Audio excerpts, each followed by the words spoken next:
We were hoping today was the last day that we were considered legal strangers in the eyes of the Alabama state government. Back now in America's Forum with what might be called a tale of two outcomes in Alabama yesterday. One state resident heard there after being denied a marriage license. Meanwhile, in other Alabama counties, same-sex couples are celebrating their new marriages. This dissension and division created after a federal ruling made Alabama the 37th state in our union where gay marriage is legal. But Alabama Chief Justice Roy Moore took issue with that, telling state probate judges to refuse marriage licenses to same-sex couples. But proponents, or I should say opponents of same-sex marriage, are not giving up.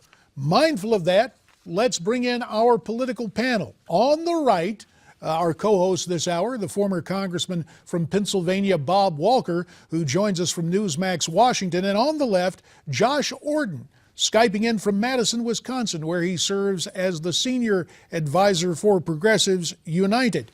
Gentlemen, the Washington Post, in its reporting of this, points to the civil rights battle and points to Alabama as being a final holdout on desegregation and interracial marriage. The author of the Post's coverage writes it could happen again on gay marriage and compares Judge Roy Moore's move to block gay marriage to that of Governor George Wallace's stand in the schoolhouse door in 1963. Bob, is sexual orientation a civil right? Well, I think that it is one of those issues where there is a division between what the state does and what we accept in religion. And the fact is that the states probably do have some right and obligation to make their judgments about how they are going to handle the legal framework of marriage in their state. On the other hand, I think religions also decide what the sanctity of marriage means for that religion. And so you're going to have some divisions here, even where states have legalized this. It seems to me some churches are going to make a determination that this does not fit with their view of the sanctity of marriage. And so what we're doing is we're sorting this out as a society right now. And it's clear that the Supreme Court, in not taking this particular action, probably has sent a signal of where they're going to come down on the case that comes up later on this year. Well, mindful of that case awaiting the Supreme Court, you now have the coverage from the Washington Post strongly implying that this is a civil right. Josh, do you agree with the Post's reportage?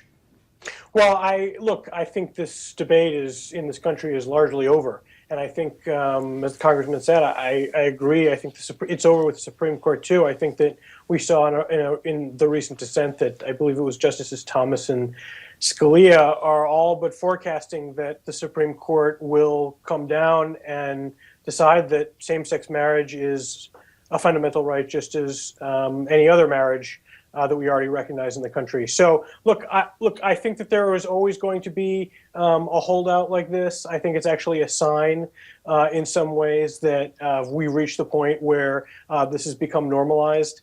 And I think, it's a little ridiculous to me that a judge in Alabama would be able to look at this and say, well, we don't have to follow federal law and the Constitution. No, you do. You have to follow the Constitution. And I understand that he's trying to make a name for himself doing otherwise, but ultimately he's going to lose. Well, Josh, the Constitution is a document of limited and enumerated powers. Where does it guarantee rights to same-sex marriage? Well, I think, as the Supreme Court will say, we've decided that marriage is a fundamental right. And the question that comes down is, does the government have any interest, basically, in saying that fundamental right can only be limited to certain couples and not same-sex couples? Where is the government interest in discriminating, basically, once we've decided that marriage is a fundamental right? And court after court after court after court has said there is no government interest. There is no reason for the Let's get government Bob to Walker in on this. Bob, 30 seconds to you. Okay, my concern on this is that when you define it as a fundamental right, that you not take away from the freedom of religion. I think that there are religious questions that relate to marriage, and that we've got to make certain that as we apply this, that it is, in fact, something that we're doing governmentally, but not impacting on religion's ability to sanctify marriage in their own way? Well, look, I think religions can either recognize or not recognize unions, but the state must. And on that note, gentlemen, we will set this subject aside. We will be back following the break to talk about American-Israeli relations as our political panel continues.